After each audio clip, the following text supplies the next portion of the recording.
Hi everyone, it's Liam here from Rating the Races. So I thought I'd have a look back at yesterday's racing. I know it was very much, we're getting close to Cheltenham, so there's not too many horses that are actually interesting for Cheltenham, but it's still worth looking at horses and seeing where they might go, and who was impressive and who probably wasn't, or who's worth watching out for next time. I do have a horse that I'm actually quite keen on for the Paddy Power Plate, but I need to know what handicap mark the handicap is going to give him. And hopefully we'll find that out tomorrow or Tuesday. It's actually an Irish horse, so keep an eye out for that. It will be coming up later in this video. So the first horse I want to talk about is Does He Know? Now, we did this. Does He Know at 16s for the old teamer. I thought it was a really good bet. Yeah, I think that's gone now, isn't it? He won the race yesterday as top rated. I think he's going to go up £8. Yeah, he's running off 147. He was giving £3 away to all of his rivals. The handicap is going to give him £8, I think, for that. That'll put him on 155. That'll be tough to win off in the Ultima. I think they'll now go for the National Hunt Challenge Cup. I don't think he'll win that. I thought it was an interesting decision to run him. I imagine they ran him because Kim Bailey was also sponsoring a race. They ran him, they wanted to win, similar with 2 for Gold later on. Winning races when you sponsor a race and maybe have people there, I guess, might be more important than winning at the Cheltenham Festival.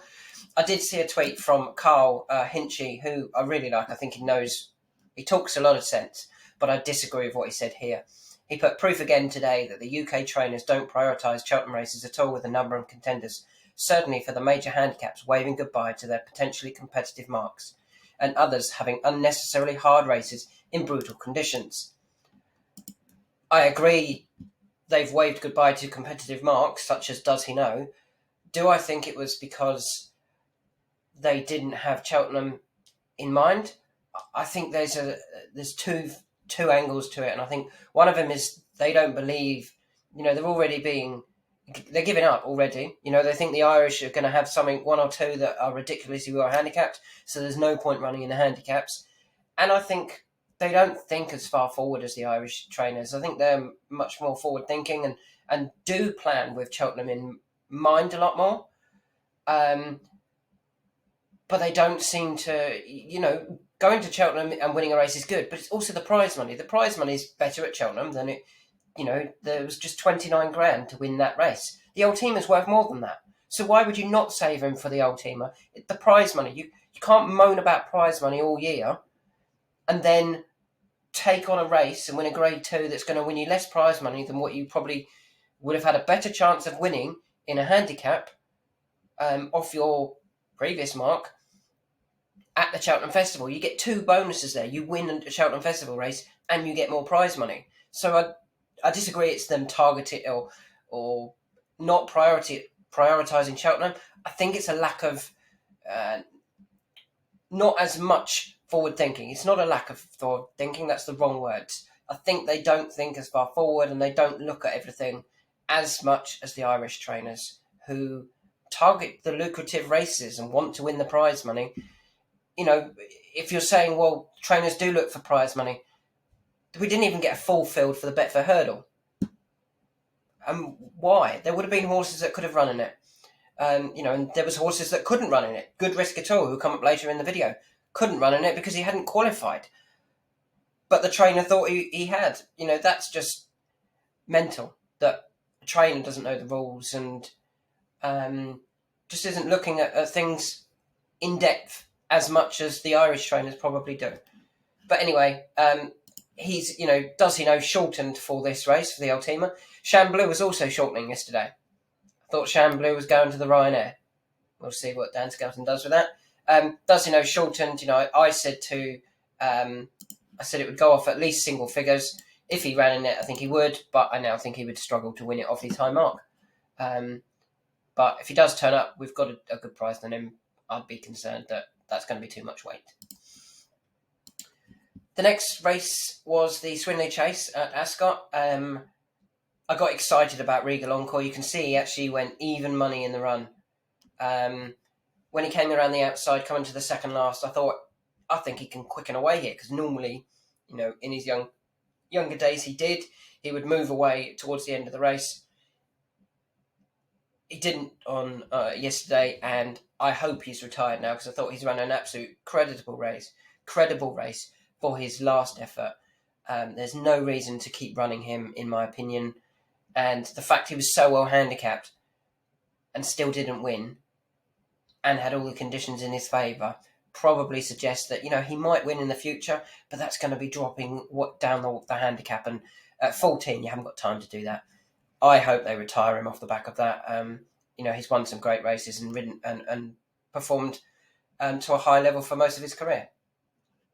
In terms of the actual ones that were in the finish, Fiddler on the Roof ran a great race with the Grand National in mind. I do wonder whether he got outstayed. Fortescue finished strongly.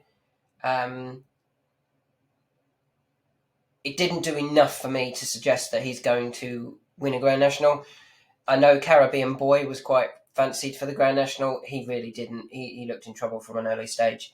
But yeah, I think the main talking point from that is I hope Ringy Longcourt is retired. Moving on to Good Risk at All, winning impressively at Ascot. He did win really impressively. I reckon he's going to go up £12 for that, up to 139. In hindsight, they might wish they did win at Warwick. If they'd won at Warwick, they might have gone up enough to guarantee him a run at Cheltenham Festival. And off, say, 130-ish, 130, 131, you would have thought he would have gone very, very close. Off 139, it's going to be harder. I'd definitely suggest he would have a big chance again. But he's going to be priced accordingly based on a very impressive win. And you may just find that there's something else, a bit better handicap, that maybe been handicapped in Ireland a bit more cleverly. Is that the right phrase? Just potentially a bit better. They've campaigned a little bit more quietly and interesting. In terms of the second horse, Christopher Wood, I thought he ran a great race. I did see a tweet come from, I can't remember who, saying, Christopher Wood bounces back to form after switching stables. He finished second last time at Musselburgh behind Tommy's Oscar, who's now since won a Grade 2. He didn't bounce back to form here. He ran a better race last time when he was with Paul Nicholls.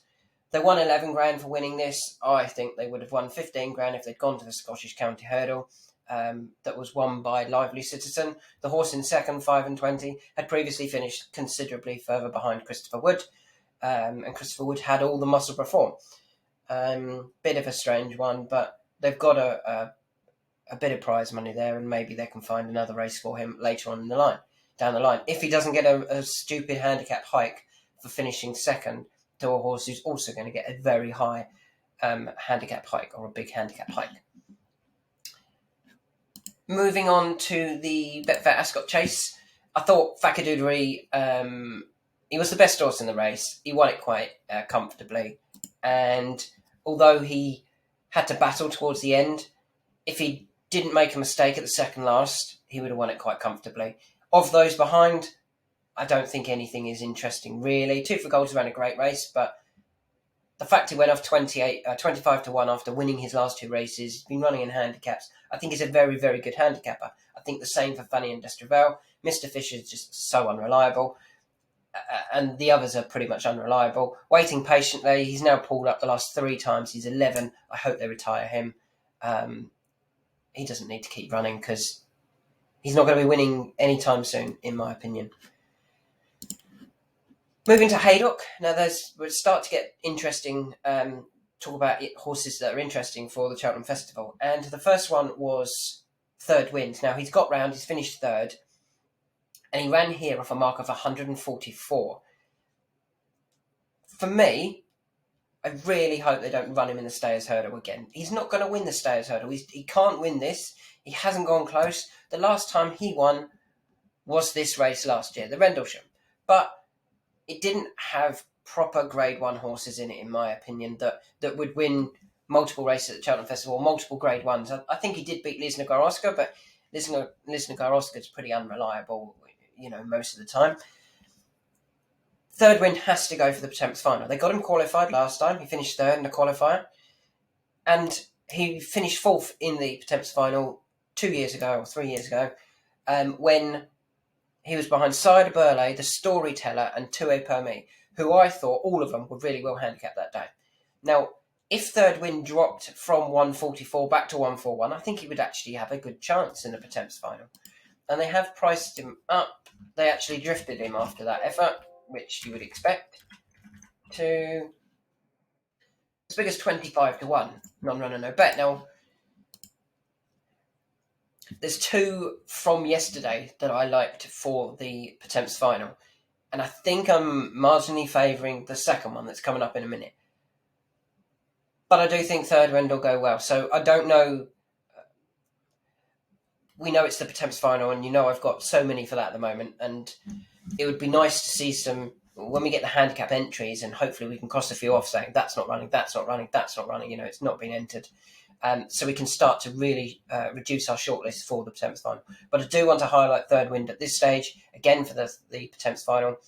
And we'll be watching to see what handicap mark he gets on Tuesday. The next horse I want to talk about. Now, the Galloping Bear ran down Bristol Domain at Haydock in the Grand National Trial. Now, we'd highlighted a horse before that race at about 8 or 9 to 1. Time to get up.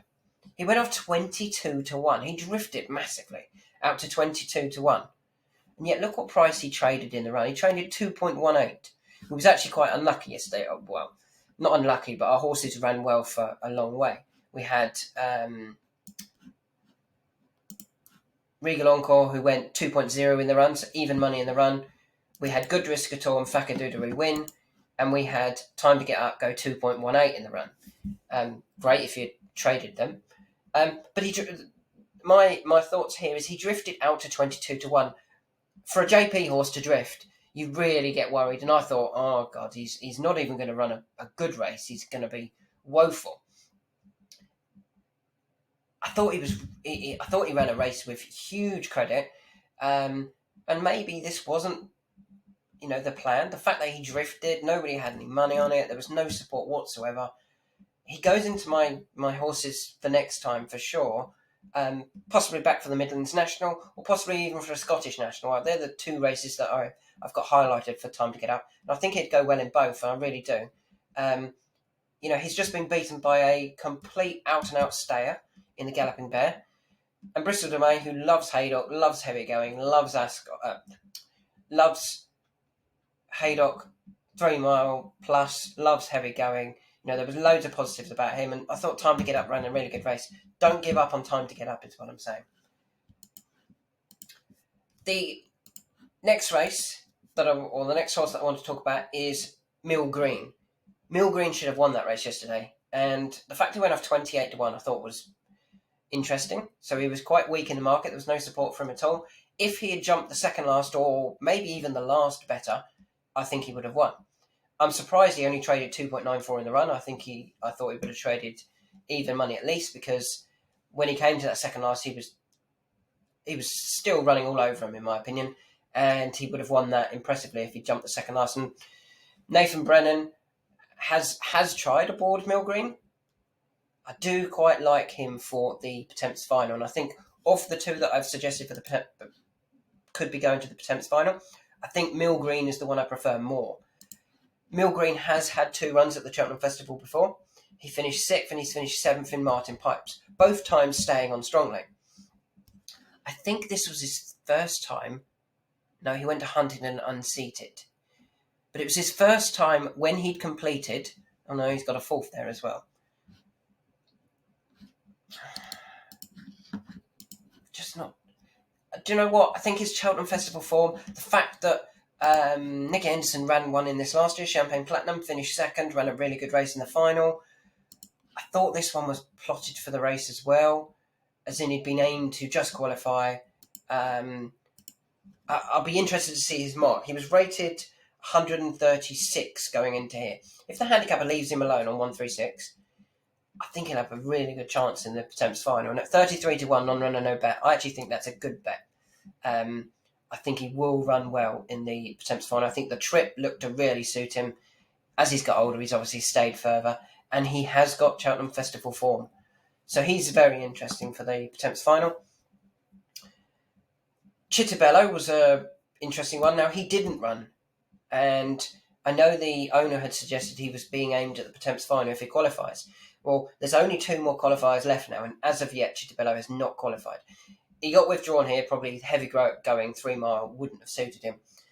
There's only 2 more qualifiers at Chepstow and Musselburgh. Chepstow's, I think, on Saturday, and Musselburgh is on the 2nd of March, or it's the other way around, I can't remember. But keep an eye out to see if Chittabello gets an entry. If he doesn't, then he's going to the Coral Cup, and we're already on him for the Coral Cup, which will be great news, because I do think he runs well. As you can see by his R figures, in a handicap, a general handicap, his R figures are really high, suggesting that he's so well handicapped compared to what he has performed and achieved. Goshen out-battled Adagio. The only thing I would say is how wound up was Adagio. That last little bit might have been fitness coming into play. I think he'll go to Cheltenham and he'll run okay, but I think of the 2 Cheltenham Champion Hurdle trials yesterday, the Irish one was more impressive. Teahupoo beating Durasso and Colexios. That said, Colexios hasn't won since winning at the Cheltenham Festival, and Durasso's not a Grade 1 horse. I thought I wouldn't be getting involved on 8s and 10s for Teahupoo for the Champion Hurdle. Personally, I still think these 2 are going to beat Teahupoo. Mellon won first time in 700 and something days. It was an easy race. He won it as expected. I think that probably rules out a Grand National run that somebody had suggested that he hoped he could run in. This is the one for the handicap. Blue Sari. Blue Sari's had 2 runs at the Cheltenham Festival. He finished 2nd in a bumper behind Envoy Len, beating... Time Hill was 4th. Who was 3rd? It was another good horse. Stretching my brain. Have I got it anywhere? Let's have a quick look. He was beaten by... It was... I'm sure it was a good horse. We beat Time Hill, and back and forth was Abacadabras. Good form. Last year, Blue Sari came to the festival, ran in the Coral Cup, traded 2.0 in the run before falling at the last. Again, came into it off the back of 2 pulled-off efforts. So ignore his previous efforts. You can ignore his couple of defeats here and here. I wouldn't be worried about them at all. Yesterday, very, very impressive. We'll now get a handicap mark. Last year in the Coral Cup was rated 138.